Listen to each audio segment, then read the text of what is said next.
আমাৰ সমাজতো এনেকুৱা কিছুমান দানৱ দেখা যায়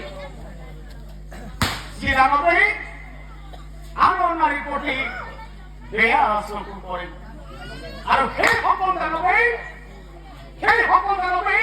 মহাপাপত ভুঞ্জিব লাগে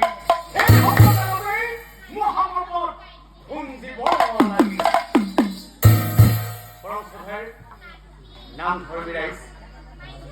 এই কাহিনীভাগ আমালৈ লিখি দিছিল আমাৰ নলবাৰী জিলাৰে বিশিষ্ট নাম অভিযোজক তেখেত হল নলবাৰী নিবাসী বগলৰত বৈদ্যুবস্তি গাঁৱৰ মাননীয় শ্ৰীযুত ৰঞ্জিত ডেকাদেৱে তেখেতলৈ এই গভীৰ নিশা এই ভক্তি